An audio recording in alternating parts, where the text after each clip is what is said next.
Welcome, Seeker, to a space where ancient wisdom meets modern understanding. नमस्ते, मैं doctor Surendra और मेरे साथ हैं डॉक्टर अनगा। हम साथ मिलकर आपके साथ साझा करेंगे कि कैसे आयुर्वेद का प्राचीन नॉलेज और आर्टिफिशियल इंटेलिजेंस मिलकर आपके स्वास्थ्य और जीवन को एक नई दिशा दे सकते हैं। हम आपको अपना ऑडियो पॉडकास्ट दे रहे हैं जिसे आप कहीं भी कभी भी सुन सकते हैं। तो आइए परंपरा और नई तकनीक को जोड़ते हुए अपनी यात्रा की शुरुआत करें।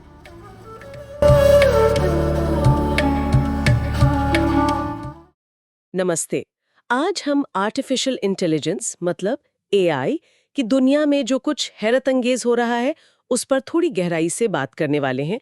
हमारे पास एआई से जुड़ी हाल की काफी खबरें हैं और हम खास तौर पर ये देखेंगे कि हेल्थ केयर यानी स्वास्थ्य सेवाओं में ऑटोमेशन कैसे बढ़ रहा है और ये भी कि कैसे एआई का तालमेल आप कह सकते हैं पारंपरिक चिकित्सा पद्धतियों के साथ बिठाया जा रहा है।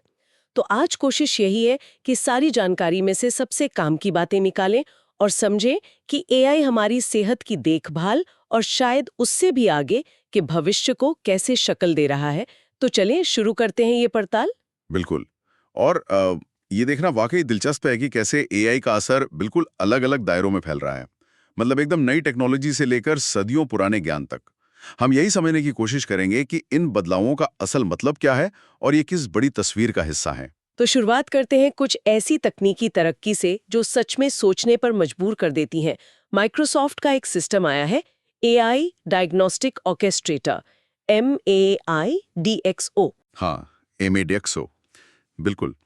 खबर ये है कि ये सिस्टम बहुत मुश्किल मेडिकल मामलों में करीब 85% तक सही निदान कर रहा है।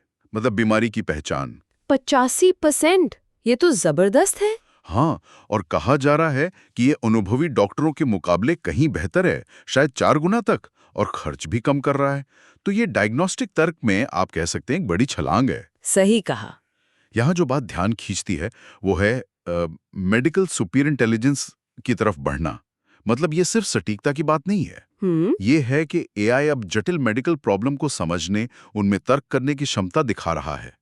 ये सिर्फ पैटर्न पहचानना नहीं है, ये एक तरह से डॉक्टरों की तरह सोचने की कोशिश है। अच्छा, और ओपनएआई भी तो इसमें पीछे नहीं है। सुना है उन्होंने हेल्थ केयर पे फोकस करके GT5 लॉन्च किया है। हाँ बिल्कुल, और सुनने में आया है कि करीब 250 से ज्यादा डॉक्टरों ने इसे हेल्थ बेंच नाम के एक टेस्ट पर काफी अच्छा माना है। अरे वाह! और वो यही नहीं रुक रहे, वो हेल्थ केयर फील्ड के अनुभवी लोगों को हायर कर रहे हैं और खुद के हेल्थ केयर एप्स भी बना रहे हैं। मतलब वो सिर्फ टेक्नोलॉजी प्रोवाइडर नहीं रहना चाहते। लगता तो यही है। ये दिखाता है कि बड़ी एआई कंपनियां अब हेल्थ केयर को कितनी गंभीरता से ले रही हैं। वो सिस्टम का हिस्सा बनना चाहते हैं। और हाँ, गूगल डीप माइंड को कैसे भूल सकते हैं। उनके सीईओ डेमिस हसाबिस, उनको उम्मीद है कि एआई से डिजाइन हुई दवाएं 2025 में क्लिनिकल ट्रायल्स तक पहुंच जाएंगी। अच्छा, दवाएं भी? हाँ, और उनका जो रेटिना वाला सिस्टम है, आंखों की बीमारियों को पहचानने वाला, वो अब 50 से ज्यादा कंडीशंस पहचान सकता है, वो भी काफी हाई एक्यूरेसी से। कमाल है। मतलब दवा बनाने से लेकर बीमारी पहचानने तक हर जगह एआई घुस रहा है। एग्जैक्टली। अच्छा, ये तो हुई निदान और दवा की बात, लेकिन एआई का क्लिनिकल रिसर्च पर क्या असर हो रहा है? मतलब जो नई दवाओं के ट्रायल्स होते हैं उनमें मैंने सुना FDA अप्रूवल बढ़े हैं। हाँ, ये एक बहुत अहम संकेत है। अमेरिका में एफडीए ने एआई वाले मेडिकल उपकरणों को मंजूरी देने की रफ्तार तेज की है। जैसे 2023 में करीब 650 थी, तो 2024 में ये 950 तक पहुंच गई। ओ, काफी तेजी से बढ़त हुई। हाँ, इससे पता चलता है कि ये टेक्नोलॉजी अब सिर्फ लैब की चीज नहीं रही, ये असल दुनिया में इस्तेमाल के लिए तैयार हैं और रेगुलेटर्स भी भरोसा दिखा रहे हैं। और एक और बात, रिमोट पेशेंट मॉनिटरिंग में एआई का बाजार। अनुमान है कि 2030 तक ये $8,438.5 बिलियन तक पहुंच जाएगा। मतलब करीब 27.5% की सालाना ग्रोथ। बाप रे! और ये सिर्फ उपकरणों तक ही सीमित नहीं है ना, क्लिनिकल ट्रायल्स को बेहतर बनाने में भी एआई का हाथ है। बिल्कुल, क्लिनिकल ट्रायल बहुत पेचीदा होते हैं, टाइम लगता है, पैसा लगता है। अब एआई सिस्टम मदद कर रहे हैं, जैसे स्टडी का पूरा कैलेंडर बनाने में, अच्छा। ट्रायल के लिए सही सेंटर चुनने में, या फिर मरीजों को ट्रायल में शामिल करने की प्रक्रिया को आसान बनाने में। एक उदाहरण है NIH का ट्रायल जीपीडी। इसने मरीजों की स्क्रीनिंग का काम मतलब शुरुआती जांच 40% तेज कर दिया और एक्यूरेसी भी कम नहीं हुई। तो इससे रिसर्च तेज हो सकती है और इलाज जल्दी लोगों तक पहुंच सकता है। बिल्कुल, यही उम्मीद है। अब यहाँ एक बहुत ही अनोखी बात सामने आ रही है। एआई का भारत की पारंपरिक चिकित्सा पद्धति आयुर्वेद के साथ संगम।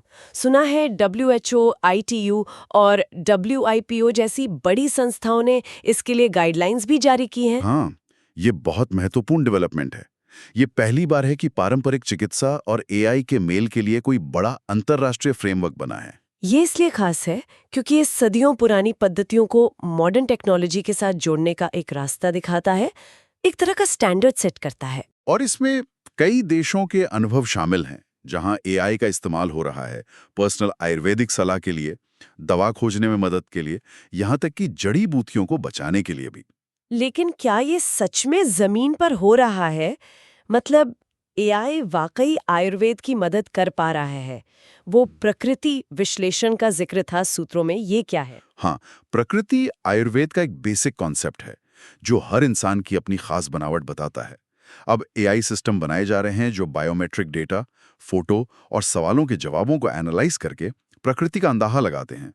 और ये कितना सही होता है? शुरुआती रिपोर्ट्स में तो 90-95% तक की सटीकता बताई गई है, जो काफी इंप्रेसिव है। सच में?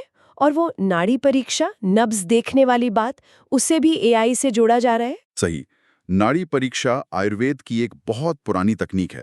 अब आईओटी सेंसर्स और मशीन लर्निंग का इस्तेमाल करके आप कह सकते हैं एक मॉडर्न नाड़ी परीक्षा बनाने की कोशिश हो रही है।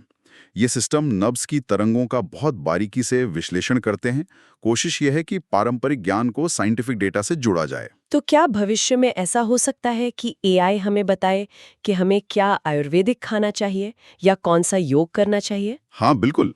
संभावना है कि भविष्य में एआई आधारित सिस्टम आपकी प्रकृति और सेहत के हिसाब से डाइट और योग के सुझाव दें और इन्हें डॉक्टर की देखरेख में डिजिटल थेरेपी की तरह इस्तेमाल किया जा सके। ये तो बहुत ही दिलचस्प है। आयुर्वेद के अलावा क्या भारत की दूसरी पारंपरिक प्रणालियों में भी एआई का इस्तेमाल हो रहा है, जैसे ज्योतिष और वास्तु?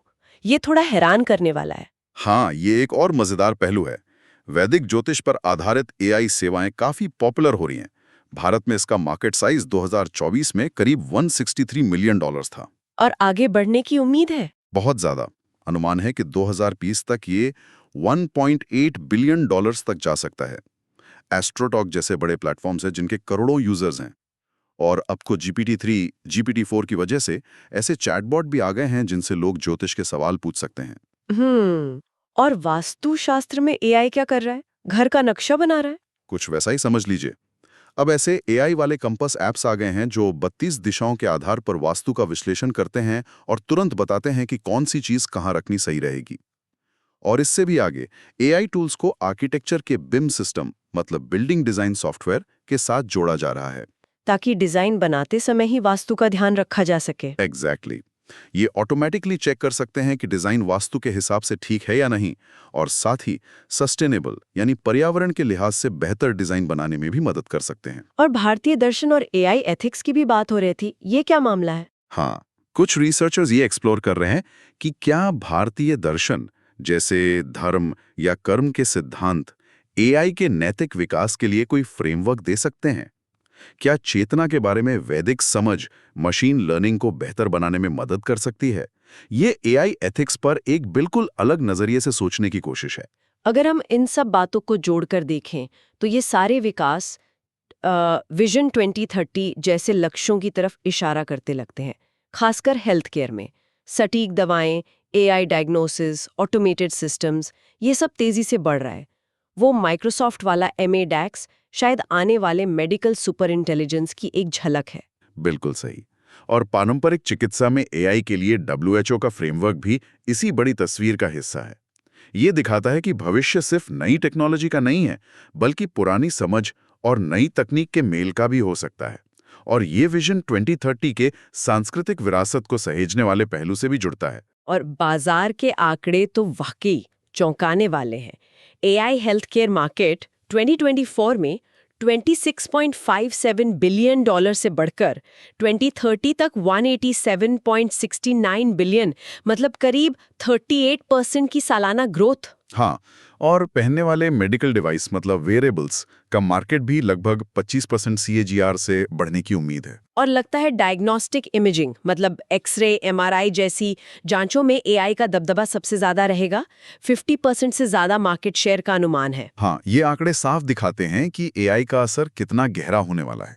डायग्नोस्टिक इमेजिंग में 50% से ज्यादा मार्केट शेयर का मतलब है कि रेडियोलॉजी जैसे फील्ड में बहुत बड़े बदलाव आ सकते हैं। और वेरिएबल्स की बढ़ती लोकप्रियता ये इशारा करती है कि हम लगातार हेल्थ मॉनिटरिंग और शायद बीमारी की रोकथाम वाले दौर की तरफ बढ़ रहे हैं। जाहिर है टेक्नोलॉजी के साथ साथ नियम कानून भी बदल रहे होंगे। हाँ, वो भी तेजी से बदल रहे हैं। यूरोपियन यूनियन का AI एक्ट जो अगस्त 2024 में लागू हुआ, वो हेल्थ केयर जैसे हाई रिस्क एरिया में AI के लिए कड़े नियम बना रहा है। ये एक तरह से दुनिया भर के लिए स्टैंडर्ड सेट कर रहा है। अमेरिका का हेल्थ डिपार्टमेंट HHS भी AI के भरोसेमंद विकास पर जोर दे रहा है। कोशिश यही है कि इनोवेशन भी हो और सुरक्षा और नैतिकता का भी ध्यान रखा जाए। इन सब का असर डॉक्टर्स और नर्सों पर क्या पड़ रहा है, मतलब जो लोग हेल्थ केयर में काम करते हैं? हाँ, ये एक बहुत बड़ा सवाल है। एक तरफ तो अनुमान है कि 2030 तक दुनिया में करीब 10 मिलियन हेल्थ वर्कर्स की कमी हो सकती है, तो AI से काम आसान और तेज करना जरूरी हो जाता है। दूसरी तरफ डॉक्टरों में बर्नआउट की समस्या बढ़ रही है। करीब 53% डॉक्टर इसके लक्षण दिखाते हैं। तो यहाँ AI मददगार हो सकता है, जैसे रूटीन के काम कम करके या निदान में मदद करके, ताकि डॉक्टरों पर बोझ कम हो। अच्छा, और दूसरी टेक्नोलॉजी भी तो साथ दे रही हैं, जैसे 5G और वेयरेबल्स। बिल्कुल, ये सब मिलकर काम कर रही हैं। 5G से रियल टाइम रिमोट मॉनिटरिंग आसान हो जाती है। वेयरेबल्स अब सिर्फ फिटनेस नहीं ट्रैक करते, उनसे मिलने वाला डेटा, जिसे डिजिटल बायोमार्कर कहते हैं, मेडिकल डायग्नोसिस में यूज हो रहा है। तो जो लोग इस फील्ड में काम करना चाहते हैं या कुछ नया करना चाहते हैं, उनके लिए मौके भी बन रहे होंगे। यकीनन, इस फील्ड में बहुत मौके हैं। फंडिंग भी उपलब्ध है। जैसे ओपन AI का $50 मिलियन का पीपल फर्स्ट AI फंड है। अमेरिका में NSF और NIH के भी प्रोग्राम हैं। यूरोप में भी EU फॉर हेल्थ जैसे इनिशिएटिव हैं। और बड़े-बड़े कॉन्फ्रेंसेस हो रहे हैं, HIMSS, HLT, AMID, RSNA, जहां नेटवर्किंग और नई चीजें सीखने का मौका मिलता है। ये सब दिखाता है कि ये फील्ड कितनी तेजी से बढ़ रही है। तो आज के इस पूरी चर्चा से जो मोटी मोटी बातें समझ में आई, एक तो ये कि AI बहुत तेजी से खासकर बीमारियों की पहचान में आगे बढ़ रहा है। वो माइक्रोसॉफ्ट वाला MADIX का उदाहरण, 85% से ज्यादा सटीकता, ये वाकई मेडिकल सुपर इंटेलिजेंस की शुरुआत लगती है। हाँ, और दूसरी अहम बात यह है कि पारंपरिक चिकित्सा जैसे आयुर्वेद को AI के साथ जोड़ने का एक ग्लोबल फ्रेमवर्क बन रहा है, जिसे WHO जैसी संस्थाएं सपोर्ट कर रही हैं। वो प्रकृति विश्लेषण हो या आधुनिक नाड़ी परीक्षा, ये पुराने ज्ञान और नई तकनीक का एक बहुत ही अनोखा मेल है।